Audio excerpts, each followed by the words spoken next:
आशा शहर की एक अमीर औरत थी जिसने कई सारी गाय पाली हुई थी। परंतु आशा इतनी कंजूस थी कि वो अपनी गायों की देखभाल के लिए नौकर नहीं रखना चाहती थी। ऐसे ही एक दिन आशा अपने दोनों बेटे रमेश और गोपाल से कहती है, अरे बेटा, गाय भैंस पालना हर किसी की बस की बात नहीं होती। और मैंने इन गाय भैंस को पाल कर ही तुम दोनों की परवरिश की है, तुम्हें इतना पढ़ाया लिखाया, और आज तक मुझे कभी शर्म महसूस नहीं हुई गाय और भैंस को पालने में। फिर तुम क्यों शर्माते हो गाय भैंस को पालने में? माँ, हमें शर्म नहीं आती है कहने में कि हमारी माँ गाय भैंस पालती है, पर आप हमसे गाय भैंस को चारा खिलाने को कहती हो, उनका गोबर साफ करने को कहती हो, नहलाने को और दूध निकालने को भी कहती हो। माँ, तुम्हारे बेटे बड़े हो गए, नौकरी करते हैं, अब हमारे पास इतना समय नहीं है कि हम गाय भैंस की देखभाल करते रहें।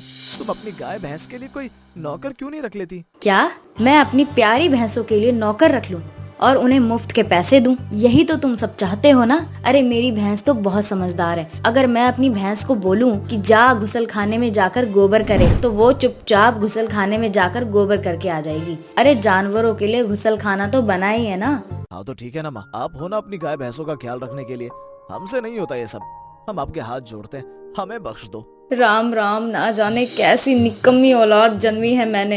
अरे जब मैं 10 साल की थी ना, तब मैं 5-5 भैंसों को अकेले ही नहलाने के लिए नदी में लेकर जाती थी। अरे मेरी तो किस्मत ही खराब हो गई है शहर में आकर। अरे यहाँ पे तो मैं ना चैन से अपनी भैंसों को नहला सकती हूँ नदी में ले जाकर, ना उनको सुकून से कुछ खिला सकती हूँ। हे भगवान, शहर की बहू तो कभी भी भैंस की देखभाल नहीं कर पाएगी। आखिर मेरी भैंसों का क्या होगा? अपनी माँ का नाटक देख उसके दोनों बेटे वहाँ से मुंह बनाकर चले जाते हैं। और कुछ देर बाद आशा की बहन रूपा घर आती है। रूपा के घर आते ही हमेशा की तरह आशा का रोना शुरू हो जाता है।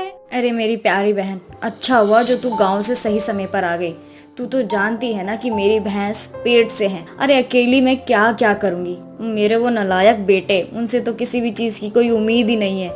अरे अगर मैं गांव में होती ना, तो मुझे ना अपनी भैंसों के लिए चिंता करने की जरूरत नहीं होती। अगर ये मेरे बेटे भी मेरे साथ गांव में रहते, तो ये क्या, इनके बाप भी भैंसों की देखभाल करते। वो सब तो ठीक है बाजी जी, पर जब भी हम तुमसे मिलने आते हैं, हमारे सामने तुम रोने काहे लगती हो अपनी भैंसन के लिए? तुम नौकर काहे नहीं रख लेती? आखिर तुम्हारे पास पैसा को कोनो कमी है का? तू भी ना मेरे बेटों की तरह ही बातें करने लग गई है। अरे मुझे नौकरों पे विश्वास नहीं है, और शहर की बहू वो तो कभी भी गाय भैंस की देखभाल करना चाहेंगी ही नहीं। इसलिए मैं ना अपने बेटों की शादी करवाना नहीं चाहती। अरे दीदी, हम जितना सोचे थे तुम तो उससे भी ज्यादा बुड़बक निकली। अरे दीदी, गांव की छोरी से ही शादी कर दो ना अपने बेटवा की। एक तीर से दो ही निशाना होगा। तुम्हारा गांव की बहू भी तुम्हें मिल जाएगी और फ्री की नौकरानी भी। जानत हो ना, गांव की छोरी भैंसन का कितना अच्छे से ख्याल रखत है। सही कहा रूपा तूने, ये बात मेरे दिमाग में क्यों नहीं आई। इस बार ना तेरे साथ गांव जाऊंगी और अपने बेटों के लिए ना ऐसी बहू ढूंढ कर लाऊंगी जो गाय भैंस को ले जाकर नदी में नहला कर ला। क्या था, अब आशा अपने दोनों बेटों की शादी करने के लिए पीछे पड़ जाती है और जबरदस्ती उनसे हाँ करवा लेती है। बहुत जल्द आशा अपनी बहन रूपा के साथ गांव जाती है और गांव में चक्कर लगाने लगती है। रूपा, तूने तो कहा था कि गांव की लड़कियां गाय भैंस की देखभाल अच्छे से करती हैं, पर यहाँ तो मुझे एक भी लड़की नजर नहीं आ रही जो अपनी भैंसों के साथ घूम रही हो। अरे जी, अब गांव की लड़कियां भी मॉडर्न हो रही हैं। अगर तुम्हें संस्कारी बहू चाहिए तो सुबह 6 बजे निकलना घर से और नदी पर जाकर देखना। अब रूपा के कहने पर आशा अगले दिन सुबह के 6 बजे रूपा के साथ नदी पर जाती है, जहां वो देखती है कि अनीता और कविता नाम की 2 लड़कियां अपने साथ 2-2 भैंसों को नदी पर ले जा रही है और उन्हें अपने हाथों से रगड़ रगड़ कर नहला रही है। साथ ही साथ वो अपनी भैंसों का बहुत अच्छे से ख्याल रख रही है। उन दोनों बहनों को देखते ही आशा को वो दोनों लड़कियां पसंद आ जाती है और आशा रूपा से कहती है, रूपा, तूने बिल्कुल सही कहा था। अरे मुझे ना वो दोनों लड़कियां बहुत सुंदर और संस्कारी लगी। मैं चाहती हूँ कि वही दोनों मेरे घर की बहू बने। उन दोनों को देखकर लगता भी है कि दोनों बहुत समझदार हैं। जी, तुम तो बड़ी होशियार निकली। नजरों से ही पहचान गई कौन लड़की कितनी समझदार है। उन दोनों लड़कियों को मैं बहुत अच्छे से जानत हूँ। अब तुम्हारा काम चुटकियों में हो जाएगा। अब रूपा आशा के कहने पर अनीता और कविता के माता पिता से रमेश और गोपाल के रिश्ते की बात करती है, क्योंकि आशा अच्छे घर से थी और शहर में रहती थी। इसलिए अनीता और कविता के माता पिता भी इस रिश्ते के लिए तुरंत हाँ कर देते हैं और बहुत जल्द आशा अपने दोनों बेटों की शादी अनीता और कविता से करवा देती है। अब आशा शादी होने के बाद अपनी बहुओं को अपने घर ले जाती है और घर आते ही सबसे पहले आशा अपनी बहुओं को अपनी भैंसों से मिलवाती है। अनीता बहू और कविता बहू, तुम्हारी भैंसें तो गांव में ही रह गई, इसीलिए तुम्हारे लिए यहाँ पर भी भैंस है। अब इनकी ही देखभाल करना है तुम्हें। यहाँ नदी तो नहीं है शहर में, लेकिन हाँ बाल्टी में पानी भर कर इन भैंसों की देखभाल करनी है तुम्हें, अच्छे से नहलाना है पानी भर भर के लाकर। अरे यार कविता, ये क्या हो रहा है हमारे साथ? हमने शहर के लड़कों से इसीलिए शादी की ताकि हमें भैंस को नहलाने के लिए उन्हें नदी पर ना ले जाना पड़े, पर देखो यहाँ तो हमें हाथ में बाल्टी पकड़ा दिया और कहा कि भैंस को रगड़ रगड़ के नहलाओ। सही कह रही हो दीदी, कम से कम हमारे गांव की भैंस नदी पर जाकर आराम से खुले में तो नहाती थी, पर यहाँ तो हमें भैंसों को खुद रगड़ के नहलाना होगा। पर कोई बात नहीं माँ जी, हमें ये काम करना पसंद है और हम इस घर की बहू भी तो हैं, हम अपना काम अच्छे से कर लेंगे। अगर तुम्हें भैंसों की देखभाल करने से कोई परेशानी नहीं है तो अनीता बहू ने इस तरह से क्यों कहा? मैं कितना डर गई थी। वो तो हमारा अंदाज है माँ जी। अब देखना कैसे आपकी काली भैंस गोरी होती है। आप इन्हें बाल्टी से नहलाते हैं ना, इसीलिए ये काली हो गई है। अब देखना हम इसे कैसे गोरा करते हैं। पर बहू, यहाँ नदी नहीं है, फिर तुम भैंसों को गोरा कैसे करोगी? और भैंस तो काली ही होती है ना। अरे अम्मा जी, आपकी बहुएं कोई ऐसी वैसी नहीं है, इतना बड़ा जमीन है, हम खुद यहाँ नदी बना लेंगे और अपनी भैंस को अच्छे से नहलाएंगे। अब क्या था, अब कविता और अनीता खुद मिलकर चारों तरफ कमर तक की दीवार खड़ी कर लेती है और उसमें पानी भर लेती है, जिसके बाद कविता और अनीता अपनी भैंसों को अपनी बनाई हुई नदी में ले जाकर रोज नहलाती। इस बात से आशा के दोनों बेटों को बड़ी परेशानी होती, पर वो दोनों चाहकर भी कुछ नहीं कर पाते। पर दोनों भाई खुश भी थे, क्योंकि अब ये काम आशा की बहुएं संभाल रही थी, जिस वजह से अब आशा कभी भी अपने बेटों को भैंसों की देखभाल करने के लिए नहीं कहती। नीलम और पवन आराम से खुशहाल जिंदगी जी रहे थे, पर कहते हैं ना, अक्सर खुशियों को नजर लग जाया करती है। ठीक ऐसा ही कुछ पवन के साथ होने वाला था। पवन का अपना खुद का एक छोटा सा बिजनेस था, साड़ी की दुकान का। अरे भैया, सही सही दाम लगा दो इस साड़ी का। अगर सही दाम लगा दोगे तो ले लेंगे फिर। मैडम, 2 साड़ी लो या 4, पर दाम यही रहेगा। पवन भी अपने छोटे से बिजनेस से बहुत खुश था। रात को पवन दुकान बंद करके घर आता है, जहां आज नीलम ने उसका मनपसंद खाना बनाया हुआ था। अरे वाह नीलम डार्लिंग, खाने की खुशबू तो बहुत ही अच्छी आ रही है। खुशबू तो अच्छी आएगी ही ना, आखिर आज हमने आपका मनपसंद पिज्जा जो बनाया है। क्या आज तुम फिर से पिज्जा बनाई हो? अरे यार, हमने तुम्हें कितनी बार कहा है कि तुम हमारे लिए हमारा फेवरेट पिज्जा मत बनाया करो। अगर हम तुम्हारे हाथ वो जला हुआ पिज्जा बार बार खाते रहे ना, तो माँ कसम बता रहे हैं, हमारा मनपसंद पिज्जा दुनिया का सबसे गंदा डिश बन जाएगा। हमें पिज्जा से नफरत होने लगेगी। सच सच बताओ, तुम चाहती हो कि हम अपने फेवरेट फूड से नफरत करें? हम ऐसा कुछ नहीं चाहते, पर हमने आपको खुश करने के लिए बनाया था। पता है आपको चाइनीज कितना खाना पसंद है ना, इसीलिए पिज्जा के साथ अपने चाइनीज फूड भी बनाया। वो देखिए, डाइनिंग टेबल पर नूडल्स और मोमोज रखे हुए हैं। खाना देखकर पवन अपने सर पर हाथ रखकर बैठ जाता है। आखिर बैठता भी क्यों नहीं, सारा खाना जला हुआ जो था। नीलम को चाइनीज फूड नहीं आता था, पर क्योंकि पवन को चाइनीज खाना बहुत पसंद था, इसलिए नीलम हर दिन यही कोशिश करती कि वो अपने हाथों का चाइनीज खाना पवन को खिला सके। खाना खाकर पवन और नीलम आराम से सो ही रहे होते हैं कि तभी पवन के पास फोन आता है। अरे भाई, इतनी रात को कौन है जो हमारी नींद खराब कर रहा है? भाई साहब, आपकी दुकान में भयंकर आग लग गई है। दुकान का सारा माल जलकर राख हो चुका है। अब जैसे ही पवन को पता चलता है कि उसकी दुकान जलकर राख हो चुकी है, वो दौड़ता हुआ दुकान पर जाता है, जहां नीलम और पवन देखते हैं कि दुकान सच में जल चुकी है। ये देखकर पवन के ऊपर मानो दुखों का पहाड़ टूट पड़ता है। रातों रात एक झटके में पवन से उसकी सारी खुशियाँ और दुकान सब चला जाता है। नीलम, अब हम क्या करेंगे? हम तुम्हें और घर को कैसे चलाएंगे? हमारी तो दुकान ही नहीं रही। हमारे कितने सपने थे, हमने सोचा था कि अपनी साड़ी की दुकान में कुछ महीनों बाद हम ऐसे कपड़े रखेंगे जैसे चाइना में पहने जाते हैं, और जब चाइनीज लोग हमारी दुकान में आते और अपने देश के कपड़े देखते तो सोचो हमारी कितनी कमाई होती। पर सब धरा का धरा ही रह गया। पवन जी, आप हिम्मत मत हारिए, सब ठीक हो जाएगा। मेरे भैया चाइना जाने के लिए वीजा लगवा रहे हैं, आप कहें तो आपके लिए भी उनसे बात कर लें। नीलम का भाई रवि बहुत जल्द चाइना जा रहा था काम करने के लिए, क्योंकि अब पवन के पास काम करने का कोई दूसरा साधन नहीं था। इसलिए वो नीलम के भाई रवि के साथ चाइना चला जाता है। पर चाइना जाने के बाद मानो पवन भूल ही जाता है कि वो शादीशुदा भी है, और उसकी मुलाकात एक चुई नाम की लड़की से होती है। स्वानिशी यूंडोरन। क्या कहा तुमने? सुअर नहीं चाहिए? Mental people, I am telling you are Indian. Yes, I am Indian और दिस बॉय आर माई साला। हाउ द हैंड गैक्सिको रेशी नीनी एक्सिसो यू नो दिफिन शुमा। अबे ओ साले, मेरा मतलब है साले साहब। ये हम कहाँ आकर फंस गए हैं? ना तो हमें इंग्लिश आती है और ना ही चाइनीज, और यहाँ हर कोई चाइनीज बात कर रहा है। जैसे इनकी शक्ल वैसे इनका खाना और वैसे ही इनकी बातें हमारे तो सर के ऊपर से जा रही हैं। जीजा जी, ऐसे ही कुछ हाल हमारा भी है, पर हम यहाँ से खाली हाथ वापस तो नहीं जा सकते। हम यहाँ कमाई करने के लिए आए हैं तो कमाई करके ही जाएंगे, नहीं तो मेरी दादी और आपकी माँ आपको इतना मारेगी कि आप खुद को शीशे में नहीं पहचान पाएंगे। मेरा नाम चुई है। मैंने अभी तुम्हारी बातों को ट्रांसलेट किया और वहीं से मैं देखता और हिंदी बोलता। क्या तुम लोगों को मेरे घर में रहने का?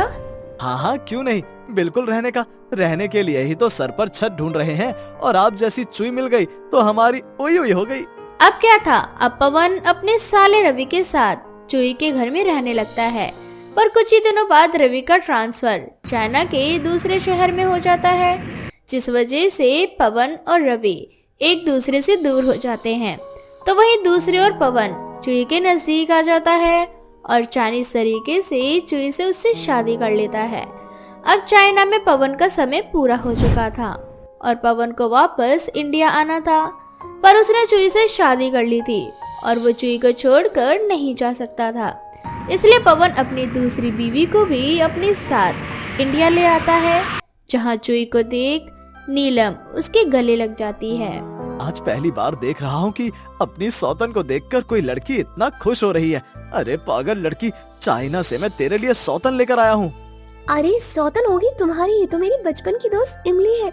इसका दिमाग किसी कंप्यूटर से कम नहीं है। ये क्या इमली, तू तो चाइना पढ़ाई करने गई, उसके बाद कभी आई नहीं, और तुझे देखकर तो बिल्कुल ऐसा लग रहा है जैसे तू मेरी इमली रही ही नहीं बल्कि कोई चाइनीज लड़की है। हाँ, क्योंकि मेरा वीजा खो गया था और मैं चाइना में फंस गई थी, पर मुझे वहाँ पर कोई पकड़ ना ले, इसीलिए मैंने चाइनीज हुलिया बना लिया। क्योंकि मैं नेपाल से थी, इसीलिए मुझे चाइनीज रूप लेने में ज्यादा दिक्कत नहीं हुई। समय के साथ साथ मैंने वहाँ पर चाइनीज भाषा भी सीख ली और मैं इसी फिराक में रहने लगी कि मैं इंडिया कैसे वापस आऊँ। जब मेरी मुलाकात पवन जी से हुई तो मैंने उन्हें अपने जाल में फंसा लिया और उनसे शादी कर ली, और मैं जानती थी कि पवन जी मुझे इंडिया लेकर आएंगे, इसीलिए उन्होंने एक चाइनीज लड़की का हिंदुस्तानी वीजा बनवाया, और ऐसा हुआ भी, और मैं अपने देश इंडिया वापस आ गई। इसका मतलब तुम चाइना की नहीं हो? नहीं, हमारी शादी भी नकली हुई थी और मैंने आपको सिर्फ और सिर्फ बेवकूफ बनाया था। इसीलिए नीलम की मैं सौतन नहीं हूँ और ना ही आपकी बीवी। अब हमारे रास्ते अलग अलग हैं। अरे ये तो बहुत अच्छी बात है फिर, पर दुख मुझे एक बात का अब भी है कि चाइना में लड़कियां बड़ी सुंदर होती हैं। वहाँ बहुतों पर दिल भी आ गया, पर तुम्हें देखकर दिल को तसल्ली दे देता था कि एक चाइनीज लड़की मेरी बीवी बन चुकी है। पर यहाँ आकर पता चला कि मेरी चुई भी चाइनीज नहीं है और ना बीवी। मैं अपनी बीवी के लिए कोई चाइनीज सा गिफ्ट भी नहीं लेकर आया। माफ करना नीलम डार्लिंग, मैं चाइना से तुम्हारे लिए कुछ नहीं ला पाया। कोई बात नहीं पवन जी, पर मैं आपके लिए चाइनीज खाना बनाना सीख गई हूँ। फिर से इंडियन बीवी के हाथों से चाइनीज खाइए। इस तरह से चुई अपने रास्ते चली जाती है और पवन के दिल से सबसे बड़ा बोझ यानी अपनी बीवी को धोखा देने का बोझ हट जाता है, जिसे पवन इतने महीनों से झेल रहा था। और एक बार फिर से पवन अपनी साड़ी की दुकान खोलता है और अपनी बीवी के साथ खुशहाल जिंदगी जीता है। पर नीलम अपनी चाइनीज सौतन को कभी नहीं भूल पाती और वो हमेशा इस टॉपिक को लेकर पवन से लड़ती रहती, जिसके बाद फिर कभी नीलम पवन को अपने से दूर नहीं होने देती। नीलम और पवन आराम से खुशहाल जिंदगी जी रहे थे, पर कहते हैं ना, अक्सर खुशियों को नजर लग जाया करती है। ठीक ऐसा ही कुछ पवन के साथ होने वाला था। पवन का अपना खुद का एक छोटा सा बिजनेस था, साड़ी की दुकान का। अरे भैया सही सही दाम लगा दो इस साड़ी का, अगर सही दाम लगा दोगे तो ले लेंगे फिर। मैडम 2 साड़ी लो या 4, पर दाम यही रहेगा। पवन भी अपने छोटे से बिजनेस से बहुत खुश था। रात को पवन दुकान बंद करके घर आता है, जहां आज नीलम ने उसका मनपसंद खाना बनाया हुआ था। प्रिया एक अच्छे घर से थी। प्रिया को अपने घर में किसी भी चीज की कमी नहीं थी, पर कॉलेज में प्रिया आनंद नाम के एक लड़के से प्यार करती थी और आनंद गांव का रहने वाला था। ऐसे ही एक दिन प्रिया कॉलेज में आनंद से मिलती है और आनंद प्रिया से कहता है, कॉलेज की कुछ दिनों की छुट्टियां पड़ रही हैं, इसलिए मुझे गांव जाना पड़ रहा है। मैं तुम्हें फोन करता रहूंगा। तुम गाँव क्यों जा रहे हो? तुम ना जब भी गाँव जाते हो ना, मुझे बिल्कुल भी अच्छा नहीं लगता। मेरा दिल करता है कि मैं भी तुम्हारे साथ गाँव जाऊँ, तुम्हारा गाँव देखूँ। चिंता मत करो, बहुत जल्द तुम्हारा सपना पूरा हो जाएगा। अगर ऐसी बात है तो गाँव से जल्दी आना। मैं अपने घर वालों से बात करूंगी हमारी शादी के बारे में। तुम भी गाँव में अपनी माँ से बात कर लेना। प्रिया, ये देखकर मुझे बहुत अच्छा लग रहा है कि तुम गांव में रहने के लिए तैयार हो, पर क्या तुम गांव में रह पाओगी? गांव में इतनी सारी सुख सुविधाएं प्राप्त नहीं है। मैं तुम्हारे साथ कहीं भी रह सकती हूँ, बस मुझे तुम्हारा साथ चाहिए। प्रिया ने अपना पूरा मन बना लिया था कि वो आनंद से शादी करके गांव में रहेगी। अब आनंद गांव चला जाता है और देखते ही देखते कुछ दिन बीत जाते हैं और बहुत जल्द आनंद गांव से शहर वापस आता है और प्रिया के घर वालों से बात करता है। प्रिया के घर वाले भी इस रिश्ते के लिए राजी हो जाते हैं, क्योंकि वो लोग प्रिया की खुशी चाहते थे। बहुत जल्द देखते ही देखते प्रिया और आनंद की शादी हो जाती है। शादी के बाद प्रिया अपने ससुराल गांव में जाती है, जहां वो देखती है कि उसका ससुराल काफी करीब है। उनका छोटा सा घर है और उस घर में भी सिर्फ 2 कमरे। पहले तो प्रिया परेशान हो जाती है, पर खुद को फिर दिलासा देती है। प्रिया शांत हो जा, घबरा मत, समय सब कुछ सिखा देता है। क्या हुआ अगर तेरे ससुराल वाले गरीब हैं? तू भी तो समय के साथ साथ सब कुछ सीख जाएगी ना। माफ करना, मैंने तुम्हें बताया नहीं कि हम इतने ज्यादा गरीब हैं। मुझे डर था अगर मैं तुम्हें अपनी गरीबी के बारे में बता देता तो शायद तुम मुझे छोड़ देती या तुम्हारा प्यार कम हो जाता। आनंद, मेरा प्यार तुम्हारे लिए कभी कम नहीं हो सकता, क्योंकि मैं तुम्हें दिल से प्यार करती हूँ, दौलत से नहीं। प्रिया सिर्फ प्यार के लिए हंसते हंसते सारी परेशानियों का सामना करने के लिए तैयार हो जाती है। अब अगली सुबह शौचालय जाना था। प्रिया घर में शौचालय देखने लगती है, पर उसे पूरे घर में कहीं शौचालय नजर नहीं आता। जिसके बाद प्रिया सुबह के 5 बजे अपने पति को उठाती है। आनंद, जल्दी उठो और मुझे बताओ कि तुम्हारे घर में शौचालय कहाँ है। मुझे शौच पे जाना है, बहुत जोर से लगी है। शौच करने के लिए तो तुम्हें खेत जाना पड़ेगा, क्योंकि हमारे घर में शौचालय नहीं है और माँ को भी आपत्ति है। इसलिए मैंने भी कभी शौचालय बनवाने के बारे में नहीं सोचा। अगर माँ के सामने शौचालय की बात की तो माँ खामखा अपनी राम कथा सुनाना शुरू कर देगी। क्या? शौच करने के लिए मुझे खेत में जाना पड़ेगा? आनंद, कैसी बातें कर रहे हो तुम? मैं गांव में पहली बार आई हूँ, तुम्हें मेरे बारे में सोचना चाहिए था। अगर मैं तुम्हारे साथ इतना ज्यादा एडजस्टमेंट कर रही हूँ तो तुम मेरे लिए एक शौचालय नहीं बनवा सकते? अपनी माँ से बात करो इस बारे में। अरे प्रिया, तुम इतनी परेशान क्यों हो रही हो? माँ के साथ खेत चली जाओ ना। वैसे भी कुछ समय बाद माँ तुम्हें आकर आवाज देने वाली है। अब मुझे सोने दो। तुम इतने आराम से कैसे सो सकते हो? तुमने मुझसे शौचालय वाली बात क्यों छुपाई? बेचारी प्रिया को जब पता चलता है कि उसके ससुराल में शौचालय नहीं है, मानो उसके पैरों तले जमीन खिसक जाती है। पर प्रिया कर भी क्या सकती थी। कुछ देर बाद उसकी सास आती है और वो अपनी सास के साथ खेत चली जाती है।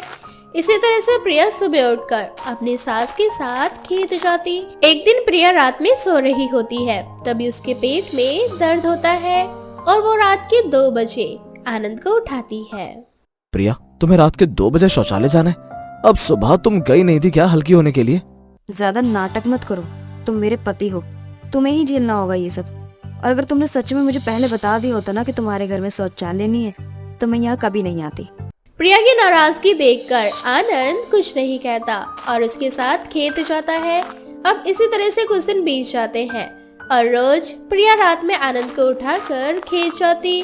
और एक दिन प्रिया की दोस्त नीलम का फोन आता है और प्रिया उसे अपनी सारी समस्याओं के बारे में बताती है, जिस पर नीलम उसे कहती है, इसीलिए मुझे गांव नहीं पसंद। खैर, अब तू गांव में है तो कर भी कह सकती है। मेरी बात मान तो तू एक टेंट शौचालय मंगवा ले। आजकल शौचालय टेंट आता है, जब तेरा दिल करे तो उस टेंट खोल और उसमें शौच करे, और शौच के बाद उसे पहले की तरह बंद करके कहीं छुपा के रख दे। ऐसे ना तेरा काम हो जाएगा और किसी को कुछ पता भी नहीं चलेगा। अब जैसे ही प्रिया को टेंट शौचालय के बारे में पता चलता है, वो बिना कोई देरी करे शौचालय टेंट ऑर्डर कर लेती है और अपनी सास से छुपकर रात में शौचालय टेंट का इस्तेमाल करती है। सही कह रही थी नीलम, ये टेंट शौचालय तो बहुत अच्छा है, कहीं भी आने जाने में सही है। मैं तो आराम से घर में छुपके इसमें शौच कर सकती हूँ। अब इसी तरह से कुछ समय बीत जाते हैं और प्रिया उसी टेंट का यूज करती है। एक दिन अचानक से प्रिया की सास को लूज मोशन लग जाते हैं और लूज मोशन होने की वजह से प्रिया की सास की साड़ी खराब हो जाती है। अपनी सास को इतना तकलीफ में देखकर प्रिया अपना शौचालय टेंट बाहर निकालती है और अपनी सास को उसे इस्तेमाल करने के लिए कहती है, माँ जी, आपकी तबीयत बहुत खराब हो चुकी है और जब तक डॉक्टर नहीं आते तब तक आप इस टेंट शौचालय का यूज कर लो। मैंने आपसे एक बात छुपाई, इस घर में टेंट शौचालय है। बहू, घर में शौचालय करके तूने मेरे घर को अपवित्र कर दिया और अब तू मुझे वही करने को कह रही है। माँ जी, माफ करना, आपके साथ जो भी हो रहा है और आपकी जैसी हालत है उससे भी तो घर पवित्र नहीं रहा ना, और घर में शौचालय होना बहुत जरूरी है। इससे पहले आपकी तबीयत खराब हो जाए आप इस टेंट शौचालय का यूज कर लीजिए। हाँ माँ, प्रिया बिल्कुल सही कह रही है। उसने बड़ी मुश्किल से टेंट शौचालय मंगवाया है और आज वो आपके काम आ रहा है। माँ, माना कि हम गरीब हैं, इसका मतलब ये तो नहीं कि हम अपने घर में शौचालय नहीं बनवा सकते। और वैसे भी आप किस जमाने में जी रही हो? आपकी तबीयत बहुत खराब है, आपको शौचालय की जरूरत है ना कि रूढ़िवादी सोच की? और वैसे भी गांव में अब सब धीरे धीरे करके शौचालय बनवा रहे हैं। माँ, अपनी सोच बदलो और शौचालय जाओ। तुम दोनों सही कह रहे हो। मैंने तो खुद अपने घर के कमरे को अपवित्र कर दिया, वो भी इसी उम्र में, अपने बेटे और बहू के सामने। मुझे माफ कर दो, पर मैं ठीक होते ही सबसे पहले घर में शौचालय बनवा लूंगी, चाहे इसके लिए मुझे कोई कर्जा क्यों ना लेना पड़े। आनंद भी अपनी माँ को समझाता है और प्रिया की सास भी उस टेंट शौचालय का इस्तेमाल करती है। और ठीक होने के बाद प्रिया की सास फैसला लेती है कि वो भी अपने घर में शौचालय बनवाएगी और बहुत जल्द प्रिया के घर में भी शौचालय बन जाता है, जिसके बाद प्रिया को शौचालय टेंट की जरूरत नहीं पड़ती।